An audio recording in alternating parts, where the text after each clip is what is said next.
Next हम लोग focus करेंगे लोकसभा के सदस्यों की अर्हताएं मतलब योग्यताएं। तो देखो जी, अगर पूछा जाए कि संसद का वर्णन किस आर्टिकल में, तो आर्टिकल 79, आर्टिकल 79, ठीक है, आर्टिकल 79।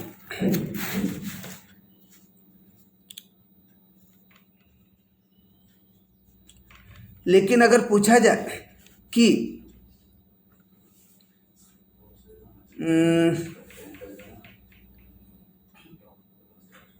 हाँ लोकसभा का वर्णन बोले तो आर्टिकल 80, राज्यसभा का 80, लोकसभा का 81, आंग्ल का 331, शपथ बोले तो 99। तो इस तरह का आर्टिकल को हम लोग याद करते हुए चलेंगे।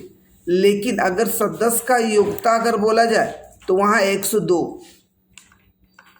लोकसभा का सदस्य का बोले तो क्या बोलेंगे 102। और इसके अनुसार कोई व्यक्ति संसद सदस्य चुने जाने या सदस्य बने रहने के योग्य नहीं है यदि वह निम्न अनर्हताएं बोले तो योग्यता रखता हो, है ना।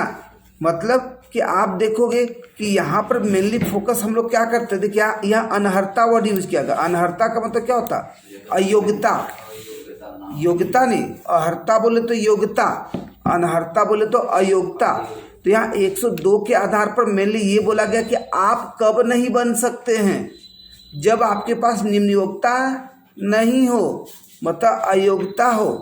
तो भारत सरकार और राज्य सरकार के अधीन उन पदों को छोड़कर जिन्हें संसद द्वारा पारित विधि के अनुसार धारित करने वाला अनर्हित नहीं होता है या अन्य किसी भी लाभ के पद को ग्रहण करना, है ना जी। नेक्स्ट, यदि किसी सक्षम न्यायालय द्वारा उसे विकृत चित्त घोषित किया जा चुका हो या दिवालिया घोषित किया जा चुका, अरे सीधा बात याद रखे ना, जो बताए तो उसका उल्टा याद रखे। जैसे बोला था हमने ना, भारतीय नागरिकता होनी चाहिए तो उल्टा याद रखा, भारतीय नहीं है तो नहीं बन सकता। लोकसभा के लिए मिनिमम एज कितना होना चाहिए, तो 25 होना चाहिए, अगर नहीं होगा तो नहीं बन सकता, सीधा ऐसे याद रखिए।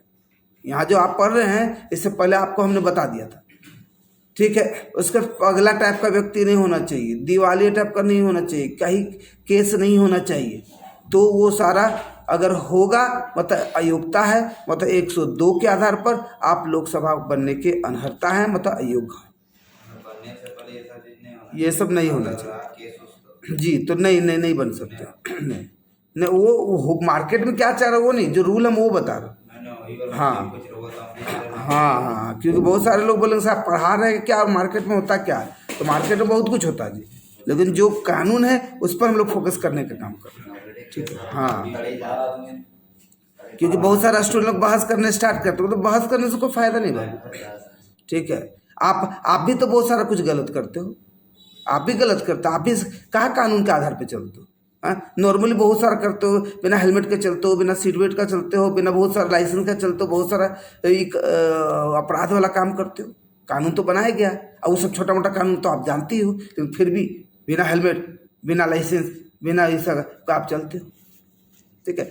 संसद द्वारा निर्मित किसी विधि द्वारा अनर्हत घोषित कर दिया गया हो, संसद द्वारा लोक प्रतिनिधित्व अधिनियम, मतलब अगर संसद के द्वारा भी अगर घोषित कर दिया गया अयोग्य, अनर्हत बोले तो अयोग्य घोषित कर दिया गया है, तो भी आप में अयोग्यता घोषित की जाएंगी।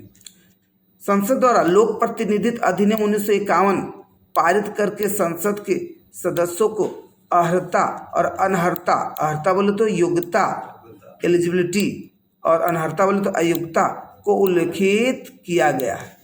इस अनुच्छेद के खंड 2 के अनुसार कोई भी मंत्री या राज्य मंत्री लाभ का पद धारण करने वाला अनर्हत नहीं समझा जाएगा। मैंने एक वर्ड बताया था लास्ट क्लास में कि कभी भी हो तो आप किसी मतलब कभी पद पे आते हो तो कोई लाभ के पद पर ना हो, तो वही चीज़ अगर लोकसभा में आप आ रहे हैं तो यहाँ पर बोला जा रहा कोई मंत्री या राज्य मंत्री या लाभ के पद पर नहीं हो, अगर होंगे तो अयोग्य घोषित होंगे, 42वां संविधान संशोधन बता सकते हो कब हुआ? 42वां संविधान संशोधन 1976 में, ये सब याद रखेंगे, 1976।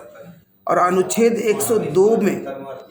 102 में संशोधन करके खंड एक उपखंड के स्थान पर एक नया उपखंड जोड़ा गया है, जो संसद को कानून बनाकर यह घोषित करने की शक्ति प्रदान करता है। याद रखेंगे, भारत सरकार और राज्य सरकार के अधीन कोई पद लाभ का है अथवा नहीं, और क्या ऐसे पदों के धारक अनर्हत हैं या नहीं, मतलब अयोग्य हैं या नहीं। इस मामले में 1978 तक न्यायिक मामलों का अनुसरण मार्गदर्शन के लिए किया जाता था। 1978 में कौन सा संशोधन हुआ जी? 44वां। तो 42 और 76 में, तो एक छोड़कर 44, मतलब 76 एक छोड़कर 78। 44वां संविधान संशोधन द्वारा यह स्पष्ट किया गया है कि अमुक पद लाभ का है या नहीं, है ना जी। अगर आप कोई भी पद पर काम कर रहे, लाभ वाला पद नहीं है, लाभ बोले तो सैलरी नहीं मिलती है, लाभ बोले तो सैलरी नहीं मिलती है, तो कोई बात नहीं, है ना।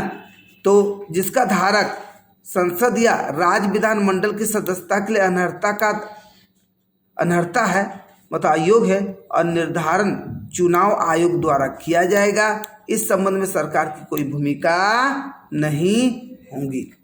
यदि संसद सदस्य दल बदल कानून के अंतर्गत अयोग्य है, देखो जी 1985 से पहले दल बदल वाला कानून नहीं था।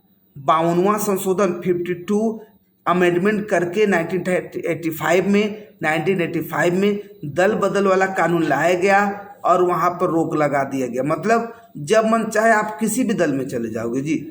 बात को समझिए, क्या करना चाह रहे? आपको जाना है तो आप पहले लिखित देंगे, उसके बाद ही आप कुछ कर सकते हैं। लेकिन पता चलता था कि यहाँ पर पुरुषोत्तम जीते वाला है, और पता चल गया जीत गया के तो भागीरथ, तो के जीत गया तो दीक्षा का है, तुरंत पार्टी दल बदल वाला काम कर दिया। देखो बहुत सारे मूवी में भी देखो देखने को मिलेगा नहीं। ओहो, तो वहाँ लिखित रूप पे सब हो गया। पहले होता क्या था कि हम आपके साथ हैं, और चल गया उधर सपोर्ट कर दिया, तो गलत है ना जी। तो अब जो होगा आपको लिखित पहले देना पड़ेगा जी, उसी के बाद ही आप कहीं भी जा सकते हैं। ठीक है, तो चलिए अच्छा है। नहीं तो सोचिए कि कितना डिप्रेशन और सुसाइड वाला सिचुएशन वहाँ उत्पन्न हो सकता है। ठीक है, हाँ, दल बदल में तो वही था। अगर लग रहा कि अब देखो जो मार्केट में चलता है, अरे हम इतना देंगे, आ जाओ, देखो वही मार्केट में चलता है, चल गया। अच्छा ये अरे हम दे रहे इतना, फिर चल गया, बना दिया। तो वहाँ दल बदल वाला जो भी आप लिखित दीजिए भैया, बात खत्म, ताकि उनको भी वो संभल सके वो। अच्छा 1985 में देखिए यहाँ लिखा हुआ भी जो मैंने अभी बताया है ना, 52वां संशोधन और 10वीं अनुसूची। मतलब दल बदल के बारे में वर्णन अगर बोले तो किस अनुसूची में? 10वीं अनुसूची में। किस अनुसूची में? 10वीं। और याद रखो 10 से दल बदल, 10 से 10, 10 से दल बदल, 10 से 10, जिसमें दल बदल से संबंधित प्रावधानों का उल्लेख किया गया है और दल बदल करने के संदर्भ में सदस्यता रद्द करने का प्रावधान है। ठीक है, नेक्स्ट।